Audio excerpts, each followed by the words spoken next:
करता था वो अब भी साधारण सा ही था। एक दिन दोनों मित्र मिले तो शिव जी की आराधना करने वाला भक्त लड्डू गोपाल जी की आराधना करने वाले से बोला, भाई तुम आज तक कभी उठ नहीं पाए, तुम उसी स्थान पे हो, उतने ही दायरे में हो, कभी बढ़ नहीं पाए आगे। गोपाल जी की सेवा करने वाला बोला, मेहनत तो बहुत करता हूं लेकिन क्या करूं, बढ़ ही नहीं पा रहा। शिव आराधक ने कहा कि एक काम करो, तुम अपने आराध्य बदल दो। ये तुम गोपाल जी की आराधना करते हो ना, इनकी जगह तुम शिव जी की आराधना शुरू कर दो, देखना कैसे जीवन में बदलाव आएगा। व्यक्ति के अंदर सबसे बड़ी कमी क्या है? ठाकुर जी के प्रति अविश्वास, अपने कर्तव्यों के प्रति अविश्वास, और सबसे बड़ी बात कहूं, अपने प्रति अविश्वास। सेल्फ कॉन्फिडेंस लेवल बिल्कुल शून्य है हम लोगों का। खुद पर ही भरोसा नहीं है हमें, हम जो कर रहे हैं, हमारी जो क्रिया है वो उचित है कि नहीं, हमें दूसरे से राय लेने की जरूरत पड़ती है।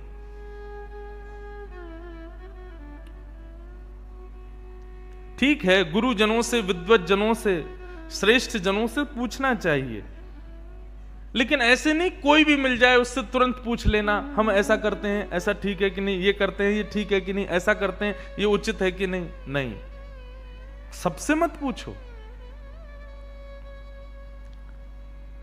अब उस व्यक्ति ने यही किया कि गोपाल जी को ले जाकर के तो अलमारी में रख दिया, दूसरे दिन एक शंकर जी ले आया और शंकर जी का बढ़िया रुद्राभिषेक करके, त्रिपुंड लगा करके, बढ़िया ज्योत नैवेद्य आदि सब अर्पित करके, अगरबत्ती जला करके ओम नमः शिवाय का जाप करने लगा। और अब तक गोपाल जी की सेवा करता था, वो गोपाल जी अंदर बैठा दिए एक अलमारी में, उनकी सेवा बंद। ओम नमः शिवाय का जाप करने लगा। जैसे ही इसका जाप पूर्ण हुआ, मालाओं को नेत्रों से लगा करके इसने शंकर जी को प्रणाम किया, तभी देखता है कि अगरबत्ती का जो धुआं था ना, वो उसी अलमारी की तरफ जा रहा था जहां गोपाल जी बैठे थे। तो इसके मन में भावना आई कि आज तक इनकी आराधना करता रहा तो मुझे कभी कुछ दिया नहीं, आज तक भी मैं सामान्य हूं, और अब मैं शंकर जी की आराधना कर रहा हूं, उनको नैवेद्य धूप दीप दिखा रहा हूं, तो अगरबत्ती की सुगंधी भी उनको नहीं लेने दे रहे हैं, खुद ले रहे हैं अंदर अलमारी में बैठ के। रुको, इनको अभी बताता हूं। उठ करके गया, अलमारी खोल करके जैसे ही गोपाल जी को पकड़ने लगा, इतने में ही गोपाल जी सच में प्रकट हो गए और उस प्रकट होकर के उसका हाथ पकड़ लिया। जैसे ही गोपाल जी प्रकट हुए, उस भक्त ने कहा, बोले भगवान आप प्रकट हो गए? बोले हाँ प्रकट हो गए। बोले तो फिर ये तो मैं सबको बता दूंगा कि भाई शिव जी की आराधना से गोपाल जी प्रकट होते हैं।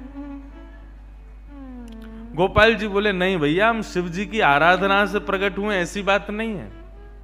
तुम शिव आराधना करो, सूर्य आराधना करो, चंद्र आराधना करो, किसी की भी आराधना करो, उससे हमको कोई दिक्कत नहीं है, लेकिन आज हम प्रकट किस लिए हुए ये ध्यान से सुनना। आज तक तुमने केवल हमको अष्ट धातु की एक मूर्ति समझा था, तुम्हारे मन में कभी यह भावना नहीं आती थी कि इनकी आंखें भी हैं, इनकी नाक भी है, इनकी जीभ भी है, इनके कान भी हैं, इनकी त्वचा भी है, इनके हाथ पैर भी हैं। परंतु आज जब वो अगरबत्ती का धुआं सहज ही मेरी तरफ आ गया, तो तुम्हारे मन में यह भावना आई कि अगरबत्ती की सुगंधी मैं ले रहा हूं, मतलब मैं जड़ नहीं हूं, मैं चैतन्य हूं। वास्तव में शिव आराधना ने मुझे प्रकट नहीं किया, तुम्हारे हृदय में जो चैतन्यता का भाव मेरे प्रति आया है उसने मुझे प्रकट किया है। ये चैतन्य हम मानते हैं? नहीं मानते। आपके यहां तो सर्दी पड़ती नहीं है, लेकिन मैं शॉक्ड था। कलकत्ता में कल जब उतरा तो मैं जैकेट पहन के आया था, क्योंकि दिल्ली का टेम्परेचर था 7 और कलकत्ता का था मेरे ख्याल से 21 या 22। तो रात में जब उतरा तो वहां पर मैंने पुलिस कर्मियों को देखा, वो मुफलर पहन के घूम रहे थे। उनको देख करके मुझे लगा कि, मैंने कहा भैया ये यहां पर मुफलर पहनने, तो दिल्ली में इनका क्या हाल होगा। आपके बंगाल में तो सर्दी हमारे लायक तो नहीं पड़ती, पर ऐसी शीतकाल में कई लोग घरों में सेवा करते हैं। ठाकुर जी को स्नान कराते हैं और स्नान के लिए शीत जल से ही स्नान करा देते हैं। ये भी विचार नहीं करते कि थोड़ा जल जो है थोड़ा गुनगुना कर लें, इसको थोड़ा उष्ण कर लें। क्यों? ये शीत जल से आप क्यों स्नान करा देते हो? क्योंकि आपके हृदय में ठाकुर जी के प्रति चैतन्यता नहीं है।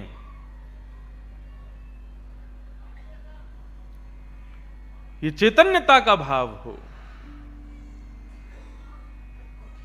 मैं ये बात इसलिए कह रहा हूं कि ठाकुर जी का स्वीकारीकरण तभी होगा जब ये तीन चीजें होंगी, सत्य, चैतन्य और आनंद। सबसे पहले सत्य को स्वीकार करो, उसके बाद ठाकुर जी चैतन्य हैं यह स्वीकार करो, उनके प्रति चैतन्यता का भाव रखो। और तीसरा आनंद। आनंद किसे कहते हैं?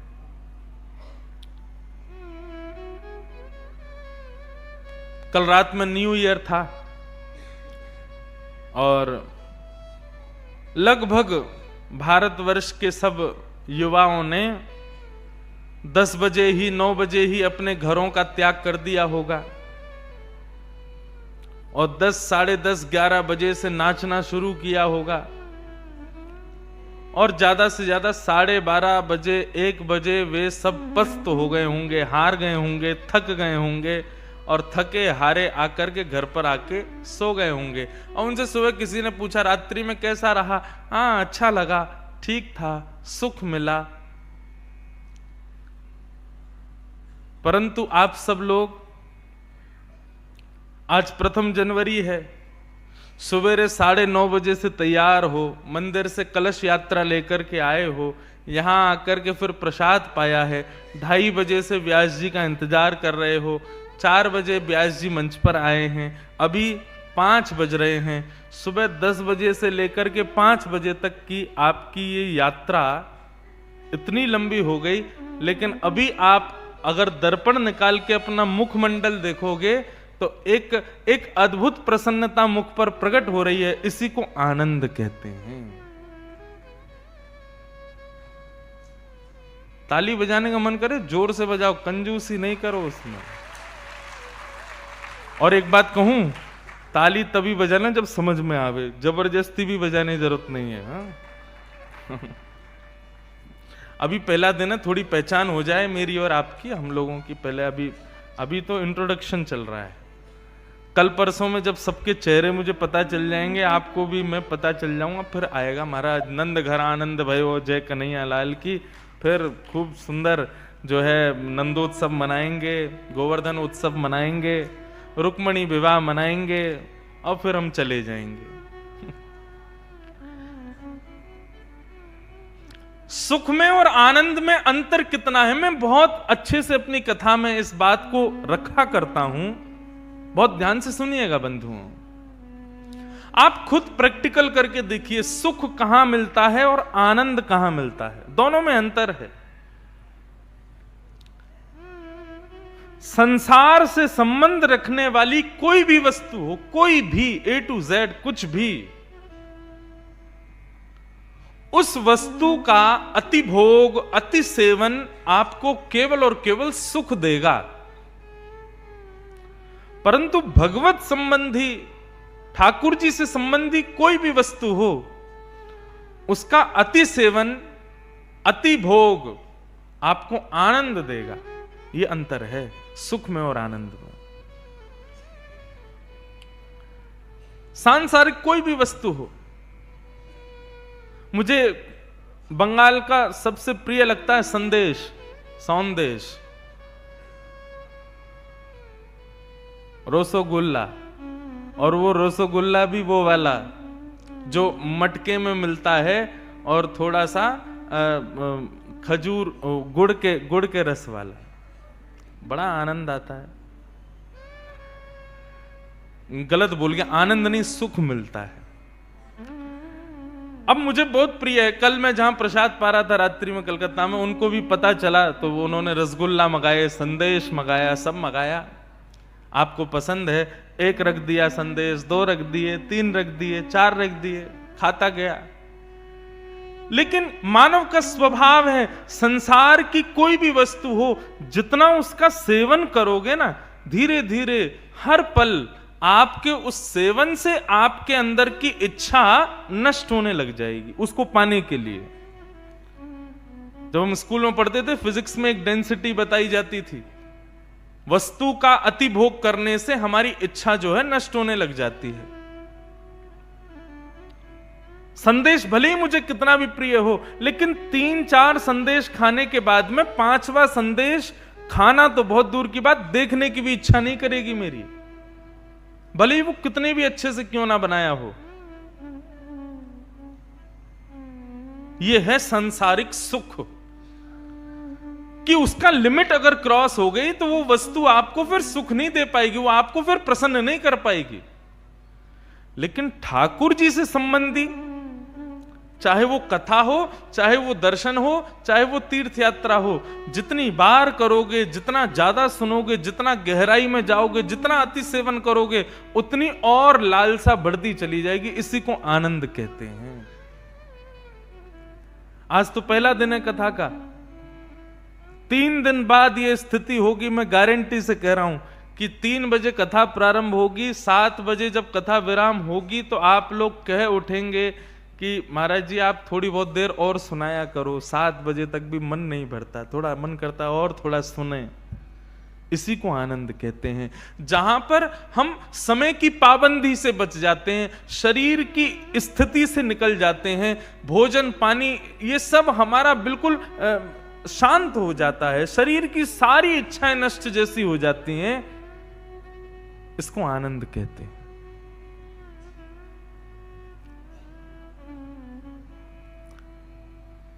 यही अंतर है सुख में और आनंद में।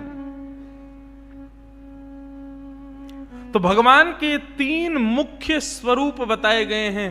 पहला, जो व्यक्ति सत्य को स्वीकार करता है भगवान उसके पास है। जो ठाकुर जी को चैतन्य मानता है भगवान उसके पास है। और जो आनंद में ही सराबोर रहता है ठाकुर जी उसके पास हैं।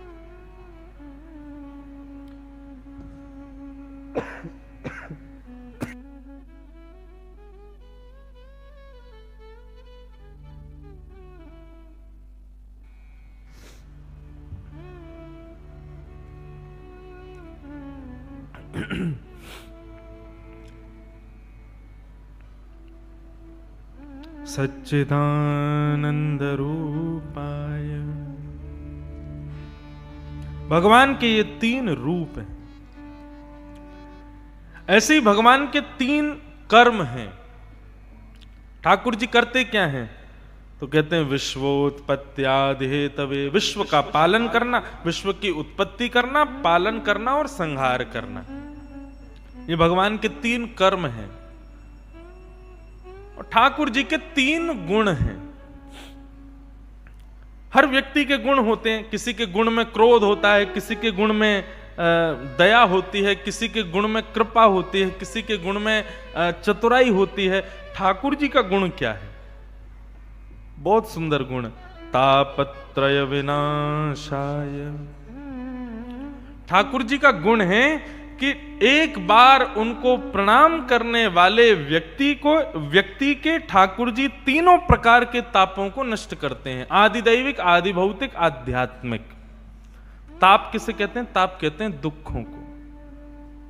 अब एक बात मेरी थोड़ी ध्यान से सुनिएगा बंधुओं। भगवत सन्निधि लेने से, भगवान के सन्मुख जाने से, भगवान की बहुत सेवा करने से और सत्यचंडी यज्ञ कराने से, रुद्राभिषेक कराने से, हनुमान जी पर चोला सुंदरकांड आदि कराने से जीवन में दुख खत्म हो जाते हैं? ऐसा नहीं होता। बिल्कुल स्पष्ट बोल रहे हैं हम। दुख आपके प्रारब्ध से आपको प्राप्त है, आपके कर्मों से आपको प्राप्त है। देवता का वंदन करना, देवता को पूजना, देवता की किसी आराधना से उस दुख को नष्ट की इच्छा नहीं होगा। आप कहेंगे तो फिर क्या होता है? भगवत आराधन करने से, भगवत सन्मुख जाने से, भगवत सन्निधि प्राप्त करने से दुख तो जीवन में आएगा, परंतु भगवत सन्निधि के कारण उस दुख से लड़ने की क्षमता आपको प्राप्त होगी। और इसका सबसे बड़ा प्रमाण पता है क्या है? गीता, महाभारत। अर्जुन के साथ थे भगवान, उसके सारथी थे भगवान। चाहते तो भगवान एक भ्रगुटी टेढ़ी कर लेते, थोड़ा बस क्रोध भर के देख लेते तो कौरव वैसे ही मर जाते, लेकिन नहीं। भगवान ने बार बार अर्जुन को समझाया और कहा तुम युद्ध करो, युद्ध करो, युद्ध करो। और सारा युद्ध 18 दिन तक करवाया अर्जुन के द्वारा। भगवान चाहते तो युद्ध को 2 मिनट में समाप्त कर देते, लेकिन नहीं, कर्म करवाया। इससे यह बात पता चलती है कि भाई ठाकुर जी की सन्निधि लेने से हमारे संकट जीवन के नष्ट नहीं होंगे। संकट तो जीवन में आएंगे, बस जैसे अर्जुन को दिशा मिलती गई, क्या करना है, कैसे करना है, कहां करना है, वैसी दिशा हमको मिलेगी ठाकुर जी के पास जाके। एक प्रकार से समझ लो, आज की भाषा में समझाऊं तो गूगल मैप होता है सबके फोन में आप उसमें सीधा सीधा डाल देते हो कि मुझे यहां से कलकत्ता जाना है। उसमें डालने से आपको वो मार्ग प्रशस्त करेगा। ऐसा नहीं कि गाड़ी उड़ के सीधा कलकत्ता ही पहुंचेगी, गाड़ी चलानी पड़ेगी, पेट्रोल भरना पड़ेगा, ब्रेकर आएगा तो ब्रेक लगाना पड़ेगा, ट्रक सामने होगा तो संभालना पड़ेगा। मार्ग वो आपको बता देगा कि ऐसे ऐसे ऐसे यहां से घूम के जाना है, इस रोड पर ट्रैफिक ज्यादा मिलेगा तो यहां से ऐसे घूम जाना, यहां ट्रैफिक मिलेगा तो ऐसे घूम जाना, तुम अपने स्थान पर इतने बज के इतने मिनट पर पहुंच जाओगे। ठीक ऐसे ही ठाकुर जी की सन्निधि है। ठाकुर जी की सन्निधि प्राप्त करने से, समक्षता प्राप्त करने से, उनके सन्मुख जाने से ठाकुर जी केवल मार्ग प्रशस्त करेंगे, चलना तुमको खुद पड़ेगा। कर्तव्य क्रियाशील आपको ही करना पड़ेगा, ठाकुर जी नहीं करेंगे उसको। लोग मेरे से आके पूछते हैं, हम इतना भजन करते हैं, हम इतने सुंदरकांड के पाठ करते हैं, गंगा जी का जलपान करते हैं, गोपाल जी की इतनी सेवा करते हैं, सब कुछ करते हैं, फिर भी हमारे जीवन में दुख क्यों है? यदि ठाकुर जी की सेवा करने से सुख मिलता तो सबसे सुखी मीराबाई होती। कभी उठा के पढ़िए चरित्र मीराबाई का। ना परिवार ने साथ दिया, ना समाज ने साथ दिया, ना किसी ने, और फिर भी मीराबाई अपने ठाकुर जी को लिए। भाई छोड़या बंधु छोड़या, छोड़या जग सोई। भाई छोड़या बंधु छोड़या, छोड़या जग सोई।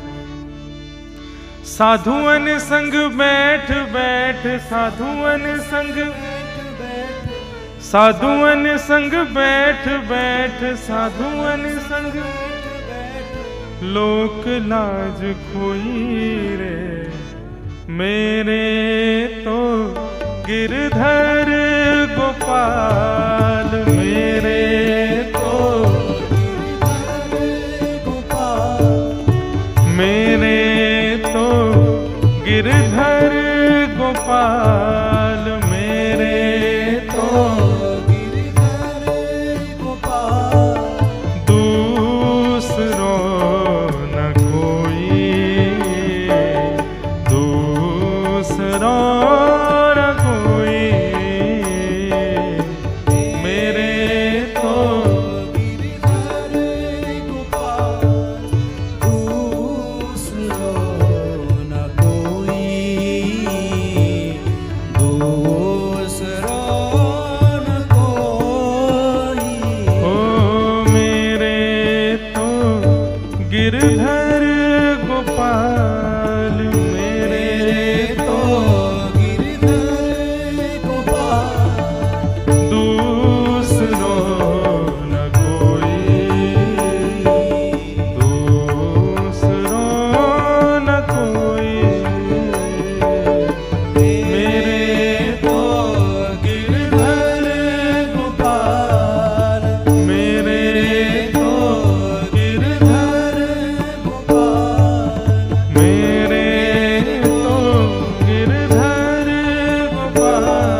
भाई छोड़या बंधु छोड़या, छोड़या जग सोए।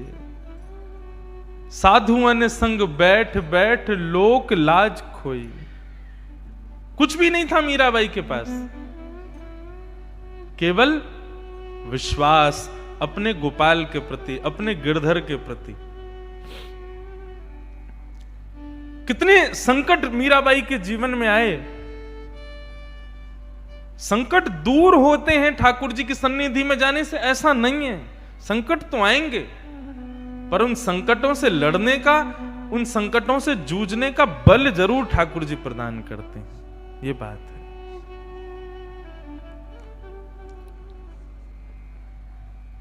मैं कथा आजकल अपनी कथा में कहा करता हूं, जगन्नाथ जी के प्रिय भक्त हुए श्री माधवदास जी। माधवदास जी को एक बार बहुत बड़ा रोग हो गया, पेट का रोग। बार बार उनको शौचालय जाना पड़ता था। इतने बीमार हो गए कि अब स्वयं से अपने मलमूत्र को पहुंच भी नहीं पा रहे, अपने आप को साफ भी नहीं कर पा रहे थे। तब ऐसी स्थिति में जगन्नाथ जी स्वयं आ गए उनकी कुटिया में और आकर के जल भर के लामे और श्री माधवदास जी के अंग को पहुंचे, अंग को साफ करें। माधवदास जी के जब नेत्र खुले तो देखा कोई और नहीं, मोर मुकुट वंशीधारी स्वयं जगन्नाथ जी लगे सेवा में। माधवदास जी रोने लगे, बोले भगवान आप क्या कर रहे हो? ठाकुर जी बोले क्यों माधव, तुम भक्ति मेरी सेवा करना जानते हो, मैं अपने भक्तों की सेवा नहीं कर सकता। माधवदास बेचारा मेरा इतनी पीड़ा में है, इतने कष्ट में है, उसको पेट का रोग हो गया है, वो स्वयं को स्वच्छ नहीं कर पा रहा। यदि मैं इतना कर दूं तो मेरी कोई प्रभुता घट थोड़ी जाएगी। मैं कोई ऐसा थोड़ी है कि भगवान तत्व से कोई पदभ्रष्ट हो जाऊंगा, क्या बुराई है? माधवदास जी बोले बुराई कोई नहीं है भगवान, लेकिन मुझे चिंता ये इस बात की हो रही है, आप मेरे मैले शरीर को साफ करना आपको मंजूर है, मेरे दूषित शरीर को पानी डालकर के स्वच्छ करना आपको मंजूर है, आप मुझे ठीक ही कर दीजिए ना, मेरी पीड़ा ही दूर कर दो ना। ये जो बीमारी मुझको हो गई है, इस बीमारी को सही कर दीजिए ना। आपको करना ही नहीं पड़ेगा ये सब, आपके लिए कौन सी बड़ी बात है। एक बार हाथ फेर दो, बस मैं बिल्कुल स्वस्थ हो जाऊंगा, ठीक हो जाऊंगा, मेरी पीड़ा दूर हो जाएगी, अपने आप पहुंच लूंगा अपने शरीर को। आप पीड़ा दूर नहीं कर रहे हो और मेरे शरीर को साफ करने आ गए हो यहां पर, ऐसा क्यों? स्वयं जगन्नाथ जी कहते हैं माधवदास, हम लोग इस संसार में जब मानव को भेजते हैं ना, तो मानव अपने कर्म को यहां भोगने आता है पृथ्वी पर, और उसके जीवन में जितनी भी विपत्तियां आती हैं, आपत्तियां आती हैं, कष्ट आते हैं, ये सब उसके प्रारब्ध हैं, उसके कर्म हैं। यदि मैं कृपा करके, मैं थोड़ी दया करके अगर व्यक्ति के कर्मों को, कर्मों से मिलने वाले दुखों को नष्ट कर दूंगा ना, तो कर्म तो बचा रह जाएगा, उसने भोगा ही नहीं, उसको भोगने के लिए फिर से आना पड़ेगा। आज माधव तुम एक पेट के रोग के कारण तुमको मलमूत्र आदि तुम्हारा निकल रहा है, आज तुम स्वयं इसको साफ नहीं कर पा रहे, तुम चाहते हो कि मैं तुमको ठीक कर दूं। यदि मैंने तुमको ठीक कर दिया तो तुम्हारा बचा हुआ जो कर्म है उसको भोगने के लिए तुमको फिर से आना पड़ेगा। इसलिए जब मैं किसी से बहुत प्रेम करता हूं और बहुत जल्दी अपनी प्राप्ति कराने की इच्छा रखता हूं ना, तो उसके सारे संचित कर्मों को एक संग भोगवा देता हूं। जितना हो सके जल्दी जल्दी भोग ले, जल्दी जल्दी छुटकारा पा इस संसार से, निकल तू यहां से जल्दी। इसलिए भक्तों को, वैष्णवों को आप देखोगे उनके आंखों में आंसू रखे ही रहते हैं। क्यों? कोई ना कोई संकट, कोई ना कोई ताप, कोई ना कोई दुख उनके जीवन में बना ही रहता है। हमारे वृंदावन में आकर के देखो कितने कितने कैसे बड़े बड़े भजनानंदी 2-2 लाख नाम जप रोज करते हैं, 2 लाख नाम जप। लेकिन किसी को सिर दर्द की बड़ी बीमारी रहती है, किसी को बुखार चढ़ा रहता है, किसी को कुछ पचता नहीं है, किसी को कुछ, किसी को कुछ। हमारे वृंदावन के वैष्णव संतों को देखो कितना शुद्ध पाते हैं वे लोग, देसी गाय का ही दूध पिएंगे, देसी गाय के घी से निर्मित सामग्री खाएंगे, लेकिन फिर भी सबको कोई ना कोई रोग लगा होगा। इससे ये बात समझ में आती है कि ठाकुर जी जल्दी छुटकारा देने के लिए उनके सारे प्रारब्धों को एक संग भुगवा रहे हैं। और यहां आप लोग देखो, दुनिया भर का उल्टा सीधा खाने वाले लोग कुछ भी खा जाते हैं, कुछ भी पी जाते हैं, लेकिन उनको कोई रोग ही नहीं हो रहा। वो बड़े प्रसन्न हैं, बड़े आनंद में घूम रहे हैं। इसका मतलब क्या है? ठाकुर जी ने उनको भोगने के लिए बनाया है। ठाकुर जी की उन पर कृपा दृष्टि नहीं है, इसलिए उनके जीवन, आपके स्वयं के बंगाल में जिनका जन्म हुआ है, ऐसे स्वामी श्री विवेकानंद कहते हैं, यदि जीवन में एक दिन भी बिना कठिनाइयों के आपका निकलता है ना, तो आपको चिंता होनी चाहिए कि मैं कुछ गलत कर रहा हूं। आज मेरे जीवन में कोई विपत्ति क्यों नहीं आई? आज मेरे जीवन में कोई विपरीत स्थिति क्यों नहीं आई? आज मुझे चिंता क्यों नहीं हुई? स्वामी विवेकानंद कहते हैं, यदि प्रत्येक दिन आपका चिंता में व्यतीत होता है, विपत्तियों में आपत्तियां कोई ना कोई आई जाती है हर दिन, तो समझना, खुश हो जाना, थोड़ा अपनी पीठ थपथपाना, ठाकुर जी की तुम पर दया दृष्टि है, जल्दी जल्दी तुम्हारे प्रारब्धों को नष्ट करवा रहे हैं तुमसे। मुझसे लोग आके कहते हैं, महाराज जी, कई बार लोग मिलने आते हैं, महाराज जी हम बहुत दुखी हैं, बहुत कष्ट है, भोजन के लिए भी धन नहीं होता, बिजली का बिल भरने के लिए भी धन नहीं होता।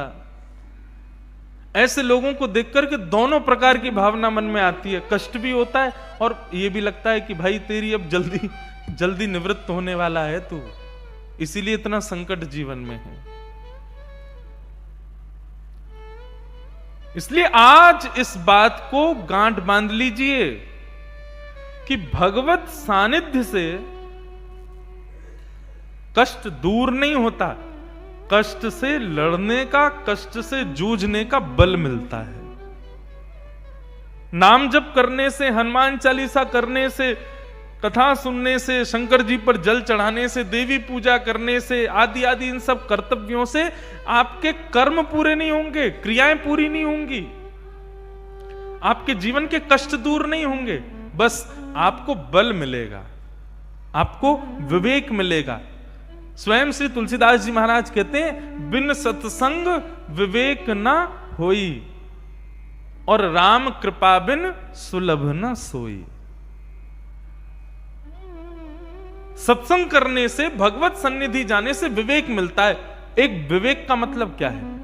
विवेक का मतलब शुद्ध बुद्धि, सद असद का ज्ञान करवाने वाली बुद्धि, वो विवेक से प्राप्त होती है। और विवेक कथा से प्राप्त होता है, सत्संग से प्राप्त होता है।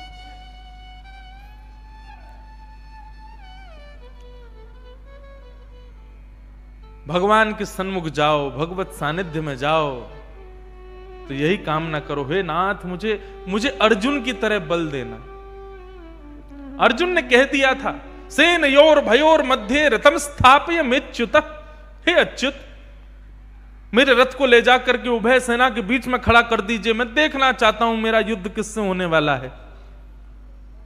और भरी सभा के बीच में, भरी सेना के बीच में जब अर्जुन का युद्ध रथ खड़ा किया भगवान ने जाके, तो अर्जुन ने जब सामने नजर घुमाई और जब अपनों को पाया, रख दिए धनुष बाण नीचे, मैं युद्ध नहीं कर पाऊंगा, मेरे बस का नहीं है युद्ध करना, मैं इनको नहीं मारूंगा, ये मेरे अपने हैं।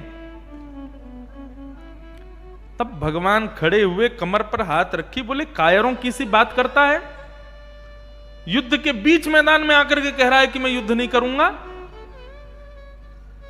और तब भगवान ने उसको गीता का ज्ञान दिया। भगवान ने अर्जुन के बदले युद्ध नहीं लड़ा या फिर युद्ध को समाप्त नहीं किया, उसको ज्ञान दिया, उसको सुबुद्धि प्रदान की, उसको विवेक प्रदान किया। 10 अध्याय बाद भगवान पूछते हैं, अर्जुन अब तेरा मोह कैसा है? तब अर्जुन कहता मेरा मोह चला गया। भगवान बोले नहीं, अभी और सुन। 8 अध्याय और सुनाए। तब पूछा अर्जुन अब तेरा मोह कैसा है? तब अर्जुन कहता है नष्ट मोह स्मृतिर्लब्धा, अब मेरा मोह नष्ट हो गया। भगवान कहते हैं अब धनुष बाण उठा और युद्ध कर। जीतेगा हारेगा इसकी चिंता मत कर, अपना कर्तव्य कर, अपना कर्म कर। वाह, उठाया धनुष बाण और लड़ने लगा कौन्तेय, जीत गया 18 दिन में। ऐसा ही हम सब अर्जुन हैं, हम सब भयभीत होते हैं अपने जीवन रूपी महाभारत से युद्ध करने के लिए। कभी कभी ऐसे दुर्योधन दुशासन हमारे सामने आके खड़े हो जाते हैं। ये दुर्योधन दुशासन कौन है? हमारी जीवन की विपत्तियां, संकट, यही दुर्योधन दुशासन है। ऐसे ऐसे दुर्योधन दुशासन जीवन में आ जाते हैं, घबरा जाते हैं हम। धनुष बाण, हमारे धनुष बाण क्या है? हमारी क्रियाएं, हमारे कर्तव्य सब कांपने लगते हैं। अब क्या करें हम? बैक ऑफ नहीं करना है, युद्ध को वहीं छोड़ करके नहीं जाना है। युद्ध च, लड़ो, कर्तव्यनिष्ठ हो जाओ। जैसे ही लगे कि अब थोड़े मन में अब उथल पुथल चल रही है, जीवन जीने में अब लग रहा है कि कोई सार नहीं है, या अब स्थिति ऐसी है कि अब कुछ करने को समझ नहीं आ रहा है, उसी समय आजकल सबके पास में ये फोन है, तुरंत किसी सज्जन की कथा सुनो और महाराज 10-15 मिनट कथा सुनना, आधा घंटा कथा सुनना, कथा सुनने के बाद में कथा बंद करके अपने कर्म को, कर्तव्य को करने में लग जाना, आप सफल हो जाओगे। आपकी वो क्रिया सफल हो जाएगी।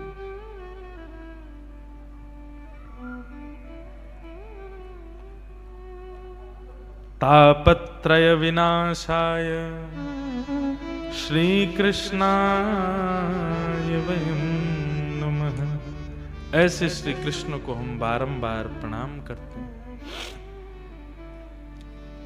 बंधुओं, एक प्रकार से ये भी समझ सकते हैं कि भगवत शरणागति करने से, भगवत सानिध्य लेने से संकट तो जीवन में आएगा, लेकिन बिना भगवत सानिध्य के जितना कष्ट वो संकट देगा ना, भगवत सानिध्य के बाद उतना कष्ट नहीं देगा।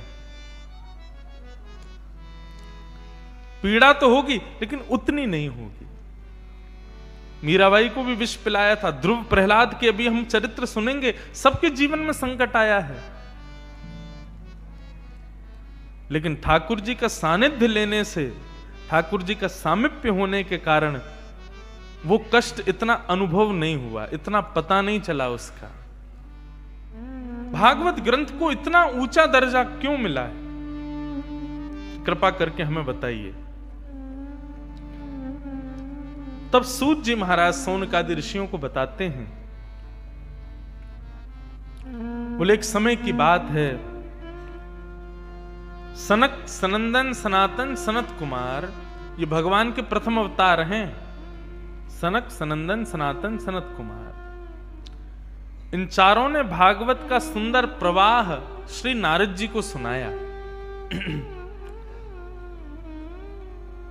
सौनकादि ऋषि बोले ये संभव नहीं हो सकता। क्यों?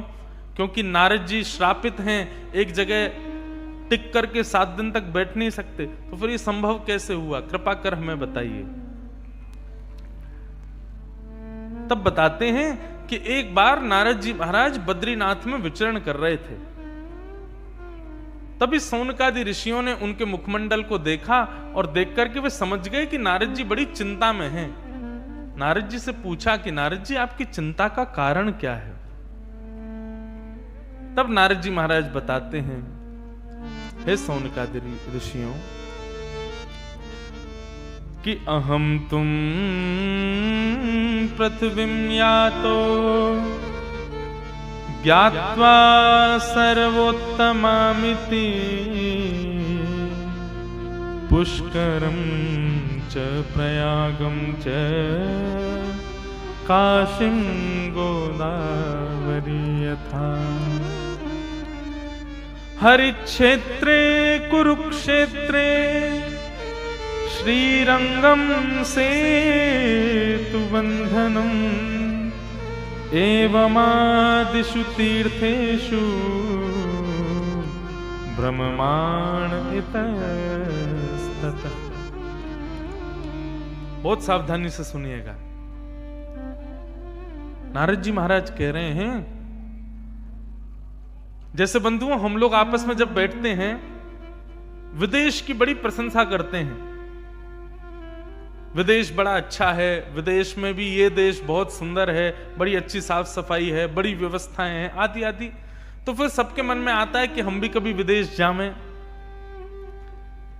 ठीक वैसे ही जब ऋषि जन एक साथ बैठते हैं और तीनों लोगों के देवता एक साथ बैठते हैं, तब वो पृथ्वी की बड़ी प्रशंसा करते हैं। पृथ्वी बड़ा अच्छी है। क्यों पृथ्वी अच्छी क्यों? बोले पृथ्वी के लोगों को कितना सुयोग है, कभी भी चले जाओ जगन्नाथ जी का दर्शन कर लो, कभी भी चले जाओ द्वारिकाधीश का दर्शन कर लो, बद्रीनाथ भगवान को देखाओ, श्रीनाथ जी का दर्शन कर लो, वृंदावन बिहारी लाल का दर्शन कर लो। ये योग्यताएं जो हम आप सबको प्राप्त हैं, ये देवताओं को नहीं मिली हुई हैं। शंकर जी चाहें तो जगन्नाथपुरी नहीं जा सकते, द्वारिका नहीं जा सकते, श्रीनाथ जी नहीं जा सकते, हम जा सकते हैं कहीं भी कभी भी। तो देवता जो होते हैं ये कभी कभी अवकाश मांगते हैं ठाकुर जी से कि हमको कुछ दिन की छुट्टी दे दो। ठाकुर जी बोलेंगे क्यों? हम रूप बदल करके पृथ्वी पर जाना चाहते हैं, जरा देख के आएंगे आपके तीर्थ आदि कैसे हैं। एक बार नारद जी ने अवकाश लिया ठाकुर जी से और वो पृथ्वी पर भ्रमण करने के लिए आए। कहां कहां गए यहां सब लिखा है। अहम तो पृथ्वीम यातो ज्ञात्वा सर्वोत्तमामिति पुष्करम च प्रयागम च काशी गोदावरी तथा हरिक्षेत्रे कुरुक्षेत्रे श्रीरंगम सेतु बंधनम एवमादिषु तीर्थेषु ब्रह्मांड इतस्ततः। सब जगह गया, लेकिन मैंने सब जगह क्या देखा?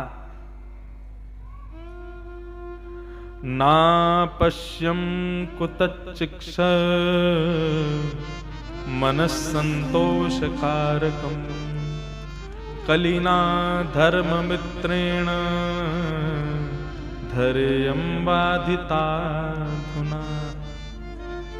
सब जगह गया मैं, यहां पर सारे तीर्थों के नाम लिए गए। वे कह रहे हैं कि इन तीर्थों का नाम लेकर के मैं कह रहा हूं कि इन तीर्थों में फिर भी थोड़ी बहुत शांति थी, लेकिन जो स्थान तीर्थ नहीं है वहां तो बिल्कुल ही अशांति थी, मन को कहीं भी शांति नहीं मिल रही थी। अब यहां पर पूरे अध्याय में हम लोग कैसे हैं, हमारा स्वभाव कैसा है, वो सब बताया गया है। नारद जी बोले कैसे हैं लोग? बोले सत्यम नास्ति, सत्य नहीं बोलते। तपह नास्ति, तप यानी कि भजन नहीं करते। शौचम यानी कि पवित्रता नास्ति। दया नास्ति, दानम नास्ति।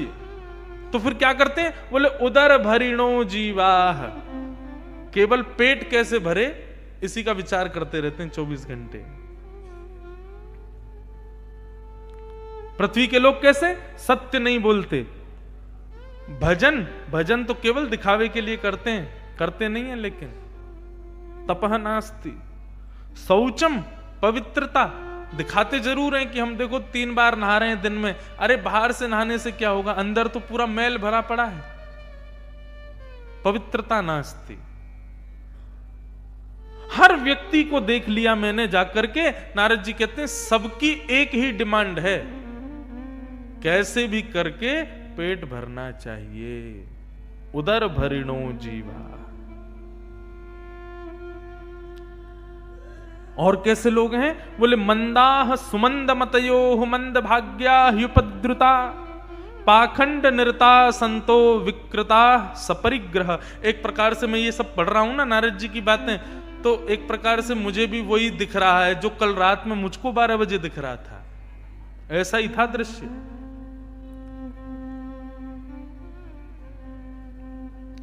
मंदा सुमंद मतयो, मंद बुद्धि। एक प्रकार से मैं धोती बगलबंदी में उन सब के बीच में था, तो वो लोग मुझे ऐसे देख रहे थे कोई एलियन आ गया है क्या। न्यू ईयर पार्टी में ये धोती वाला कहां से आ गया। मेरे माथे का तिलक देख करके, चोटी देख करके वो उपहास का पात्र समझ रहे थे मुझको। लेकिन मैं भी मंद मंद मुस्कुरा रहा था। मैं भी कह रहा था कि भाई उपहास का पात्र मैं नहीं हूं, ये सब हैं। अपने दिन की शुरुआत, अपने नववर्ष की शुरुआत कैसे भूत बन के कर रहे हैं। दुर्गंध आ रही है, धुआं निकाल रहे हैं मुख से, चिल्ला रहे हैं, चीख रहे हैं, मोटरसाइकिल पर बैठे हैं, जोर जोर से रेस लगा रहे हैं, हॉर्न दबा रहे हैं। ऐसी स्थिति में ये भूतों वाले कार्य कर रहे हैं सब।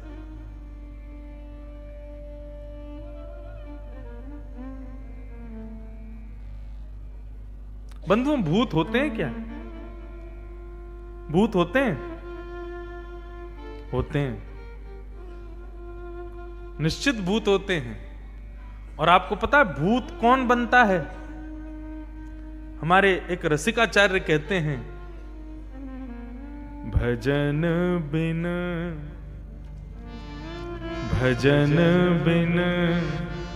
नर मर गट के भूत।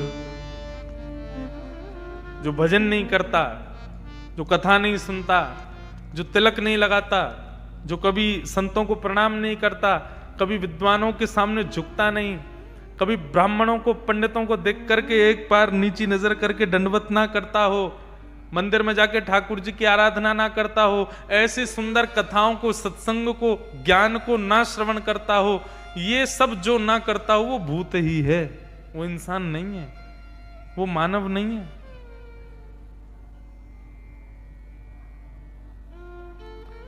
पद बहुत सुंदर है, मेरे पास पूरा लिखा है, मैं कल सुनाऊंगा। ये भजन बिन नर मर गट के भूत, इसमें अंतिम पंक्ति जो है वो ये है, मानत ना ही करत छल बाजी। सब छल कपट वाले काम करता है, जानते हुए भी कि ये सब पाप है। एक बात कहूं बंधुओं स्पष्ट, ऐसा दुनिया में कोई व्यक्ति नहीं है जिसको नहीं पता हो कि उसने पाप किया है और उसको ना पता हो। उसको पता है कि मैंने पाप किया है, मैंने जो किया है ये गलत किया है, ये उसको पता है। इस पर हामी करवाने की कोई जरूरत नहीं, ना कोई हां बोले, लेकिन अपने मन से पूछना, कभी हमने कुछ गलत किया हो और हमको आभास ना हुआ हो कि हमने गलत किया है? ऐसा हो नहीं सकता। छोटा सा बालक नोट फाड़ दे मुंह में लेकर के, क्यों? क्योंकि वो अबोध है, अज्ञानी है, वो करे कोई बात नहीं। लेकिन एक आयु होने के बाद में हम अपराध करते हैं तो अपराध का भी पता हमको तुरंत लग जाता है कि हमने गलत किया है। संसार में कोई व्यक्ति ऐसा नहीं जिसको नहीं पता होता कि मैं गलत कर रहा हूं।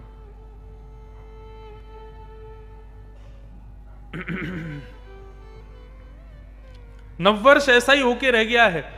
जो गलत काम छुप करके करते हैं 365 दिन, बस वही काम 1 जनवरी को खुल के होता है रात में।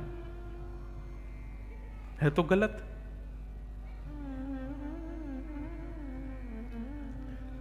नारद जी महाराज 5000 वर्ष पहले बता दे रहे हैं कि दुनिया कैसी है। मंदा सुमंद मतयो, कैसी बुद्धि है लोगों की? मंद बुद्धि है। जिस काम को करने में 5 मिनट लगना चाहिए, उस काम को करने में 10 मिनट लगाते हैं हम लोग। मंदाह सुमंद मतयो, मंद भाग्या, हमारे भाग्य भी मंद हो गया है हमारी बुद्धि की वजह से। और यहां पर लिखा है, पाखंड निरताह संतोह विरक्ता सब परिगृह। संतों के रूप में तो केवल चोला दिखाई देता है, जटा दिखाई देती है, त्रिपुंड दिखाई देता है, पीले वस्त्र दिखाई देते हैं। अंदर से देखो तो साक्षात पाखंड की प्रतिमूर्ति हैं। पाखंड निरता संतो विरक्ता सब परिग्रह। दिखाने को ऐसा दिखाएंगे कि हम विरक्त हैं, हम सन्यासी हैं, लेकिन अंदर ही अंदर सब परग्रही हैं, सबका परिवार है। बस दुनिया के सामने दिखाते हैं कि हम विरक्त हैं। अब यहां इतना कटु सत्य लिखा है, कितनी बातें ऐसी वो मैं कह नहीं सकता मंच पे। नारद जी महाराज ये सब देख करके बड़े उदास हो गए, हताश हो गए। नारद जी बोले, मैं सब जगह भ्रमण करता करता, यहां पर एक और चीज लिखी है, क्या? कन्या विक्रीडनो लोभात पतिनाम च कलंकनम। विवाह नहीं होता है, कन्या का विक्रय होता है, बेची जाती है कन्या दहेज के साथ में मिला करके।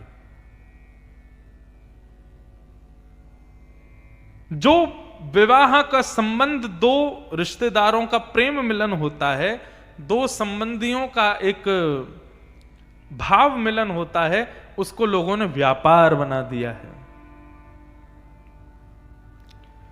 इस प्रकार सबका बात बताते हुए बड़ी दुखी, बड़े बड़े व्यथित मन से श्री नारद जी महाराज कहते हैं, मैं सब जगह विचरण करता करता करता करता मैं वृंदावन पहुंचा। और वृंदावन जाकर के मैंने क्या देखा? एक आश्चर्य देखा कि एक तरुणी बैठी है, एक परम सुंदरी एक युवा कन्या बैठी है, और उस युवा कन्या की गोद में सर रख करके दो वृद्ध लेटे हुए हैं। मैंने जैसे उस कन्या को देखा, मैंने कहा ये युवा और इसके गोद में दो वृद्ध क्यों हैं? तब मैंने उस कन्या से पूछा, देवी तुम कौन हो और तुम युवा हो, अपनी गोद में तुमने दो वृद्धों को क्यों लिटा रखा है और तुम रो क्यों रही हो? तब उस कन्या ने अपना परिचय मुझको दिया, और वो कन्या कहती है, अहम भक्ति ऋतिख्याता एमो में तनयो मतौ ज्ञान वैराग्य नामानो काल योगेन जर्जरो। मैं भक्ति हूं, मेरा नाम भक्ति है, और ये दो मेरे पुत्र हैं, एक का नाम ज्ञान है, दूसरे का नाम वैराग्य है। ये दोनों मेरे पुत्र हैं। कलयुग के प्रभाव के कारण मैं अभी भी युवा हूं, मैं अभी भी युवान हूं, लेकिन मेरे दोनों पुत्र वृद्ध हो गए हैं, बुढ़े हो गए हैं। बंधुओं, कलयुग ऐसे प्रभाव कर रहा है हम लोगों पर, हमारे स्वरूप पर, हमारे चित्त पर, हमारी बुद्धि पर। आज स्थिति ये हो गई है कि जब हम लोग बच्चे थे, हम लोग छोटे थे, हम लोग अपने माता पिता के सामने बोलने में संकोच करते थे, उनके पास, उनके सामने जाकर के अपनी बात मनवाने में संकोच करते थे। क्यों? एक बालपन था बुद्धि में। लेकिन आजकल के बालक ऐसे नहीं है, वो तुरंत अपने माता पिता के सामने जाते हैं, जो चाहिए, जो करना है वो तुरंत कह देते हैं, बिल्कुल भी संकोच नहीं करते कहने में। इससे क्या पता चलता है कि बुद्धि वृद्ध हो रही है, जल्दी, उम्र से पहले। ये कलयुग का प्रभाव है हमारे ऊपर। हमारे सामने मोबाइल फोन आए, और 12वीं कक्षा पार करने के बाद में शायद फोन प्राप्त हुआ होगा, लेकिन आजकल पहली दूसरी कक्षा में पढ़ने वाला बालक, उसके फेसबुक पे अकाउंट हैं, व्हाट्सएप चलाता है, सबको वीडियो कॉल करता है, सबसे बातें करता है, सबको मैसेज कर देता है।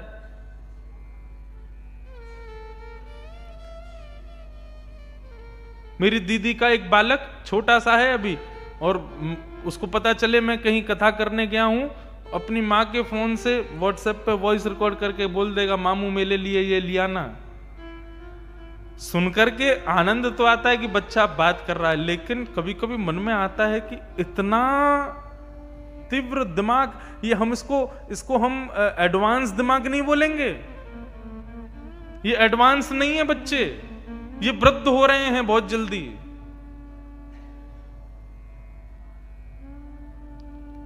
थोड़ा ध्यान दीजिए सब पर। सतयुग में भगवान नृसिंह बनकर के आए थे, किसको मारने के लिए आए थे? हिरण्यकश्यप। त्रेता में भगवान राम बनकर के आए थे, किसको मारने के लिए आए थे? रावण। द्वापर में भगवान कृष्ण बनकर के आए, किसको मारने आए? कंस और शिशुपाल, दंतवक्र। और कलयुग में भगवान का कौन सा अवतार होने वाला है? कल्कि। और कल्कि भगवान कौन से राक्षस को मारने आएंगे?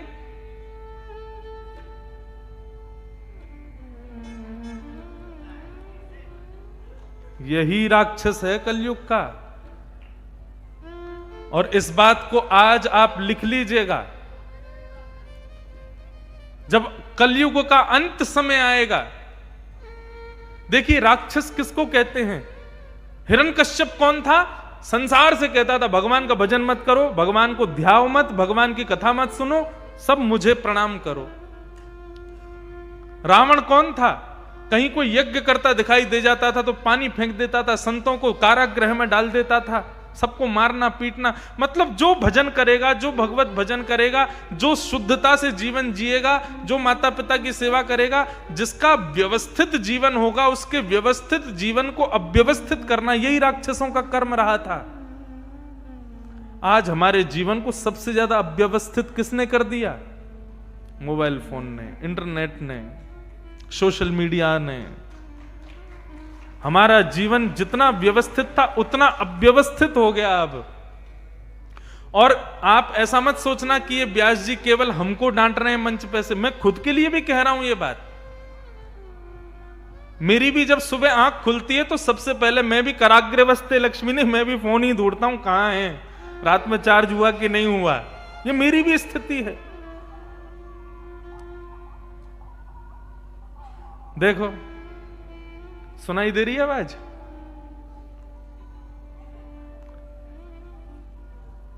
इसी को नष्ट करने आएंगे, मुझे लगता है ऐसा। इसी ने हमको अव्यवस्थित कर दिया है, इसी ने हमारे जीवन को बिल्कुल धूमिल करके रख दिया है। आज स्थिति ये हो गई है कि आदमी पहले अपनी आयु पूरी करके मृत्यु को प्राप्त होते थे, 100 साल का जीवन जी लिए, अब मृत्यु आ जाएगी। फिर धीरे धीरे ऐसा हुआ कि थोड़ा जल्दी विराम लेने लगे, 80-90 में ही प्राण निकलने लगे। फिर धीरे धीरे ऐसा होने लगा खान पान की अशुद्धि के कारण कैंसर जैसी बीमारी, हार्ट अटैक जैसी बीमारी और ना जाने कैसी कैसी बीमारियां शरीर में होने लगी। 60-70 में आयु खत्म होने लगी। लेकिन आप लिख लीजिएगा, आगामी 50, 60, 70 वर्ष बाद व्यक्ति की आयु इसमें आ जाएगी। आने वाले समय में बस इतना कह दिया जाएगा, उसको मारो मत जाके, उसका अपहरण मत करो, उसको किडनैप मत करो, उसका मर्डर मत करो, उसका फोन चोरी कर लाओ। फोन चोरी होते ही व्यक्ति के प्राण निकल जाएंगे, क्योंकि इसी में प्राण चले जाएंगे हमारे। अभी तो ये एक हंसने का विषय है, एक विनोद का विषय है, लेकिन ये बहुत चिंता का विषय भी है। विज्ञान जिस प्रकार से विकसित हो रहा है, विज्ञान जिस प्रकार से नई नई ऊर्जाओं को प्राप्त कर रहा है ना, हमारी बुद्धि भी उतनी ही धूमिल करता जा रहा है।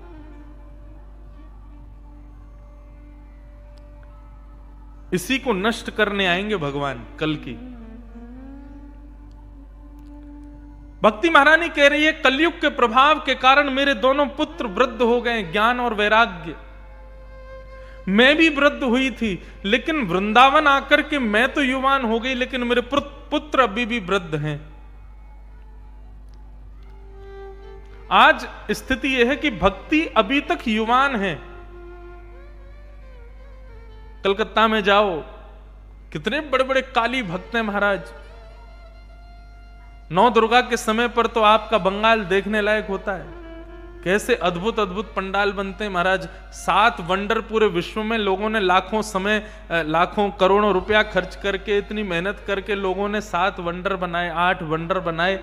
लेकिन कलकत्ता और बंगाल के क्षेत्रों में नौ दुर्गा के समय पर 7 वंडर फेल हो जाते हैं, ऐसे ऐसे पंडाल बनते हैं देवी के।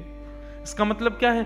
भक्ति में कमी नहीं है, भक्ति तो सबके अंदर है, सबकी युवा है, लेकिन कमी किसकी है? ज्ञान और वैराग्य।